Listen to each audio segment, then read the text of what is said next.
నమస్తే అమ్మా. నమస్కారం. ఇది డెమాన్ పవన్, రీతు చౌదరి, మన కళ్యాణ్ తనుజాలో ఎవరు ఫేర్ ఎవరు అన్ఫేర్ లాగా అనిపిస్తుంది నీకు?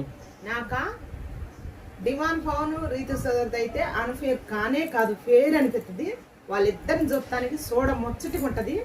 వాళ్ళిద్దరు బాండింగ్ కూడా బాగుంటుంది. వాళ్ళిద్దరు కొట్టుకున్నా కూడా చిన్న చిన్నగా అది మంచిగా హెల్దీగా అనిపిస్తుంది అనమాట. ఎందుకంటే అన్ఫేర్ అస్సలు అనిపించదు.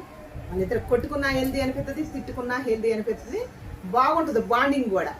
నిన్న మన నాగార్జున సార్ వచ్చి పాపం తోసినందుకు డిమాండ్ పవన్ బ్యాక్ అని చెప్పి డోర్ ఓపెన్ అని చెప్పినప్పుడు స్టాండ్ తీసుకొని మన రీతు సోదరి మంచి చేసింది కాబట్టి, మంచిగా మాట్లాడింది కాబట్టి మన డిమాండ్ పవన్ నిలబడడం. మన డిమాండ్ పవన్ మంచితనం వల్ల మన రీతు సోదరి చెప్పింది.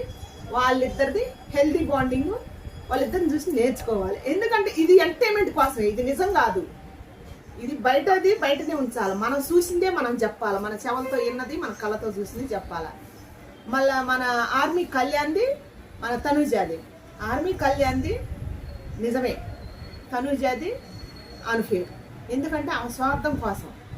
ఆమె ఇద్దరికి ఆమె గురించి ఆర్మీ కళ్యాణ్ మచ్చ వచ్చినా స్టాండ్ తీసుకోవాలి. ఆమె కోసం ఆమె తప్ప ఎవరి కోసం తీసుకోదు మన తనుజ గారు. ఇది నిజం.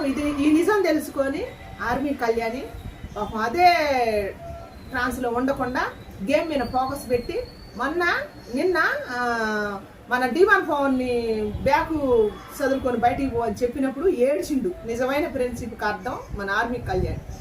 అది వాళ్ళిద్దరు బాండింగ్ బాగుంటుంది, వీళ్ళిద్దరిది బాగోదు. ఈయన ఒక్క సైడే ఉంది నిజం, ఆ సైడ్ లేనప్పుడు వదిలేయాల.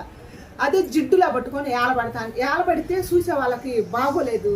ఆర్మీ కళ్యాణ్ దయచేసి ఈ ఒక్క విషయం నువ్వు మార్చుకుంటే గేమ్లో పర్ఫెక్ట్గా ఆడతావు. ఫ్రెండ్షిప్లో కూడా మంచి ఫ్రెండ్షిప్, ఇది నిజమైన ఫ్రెండ్షిప్.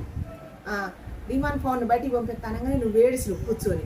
ఈ ఏడుపులో నిజం ఉంది. తనిజా కోసం కూర్చొని ఏడిసిన దాంట్లో నాకు నచ్చలేదు. ఎందుకంటే నువ్వు నిజంగానే ఏడ్చినవు, కానీ అవతల ఆమెకు లేనప్పుడు నువ్వు ఏడ్చినా మొత్తుకున్నా ఎందుకు ఉపయోగం లేని ఏడుపు అది.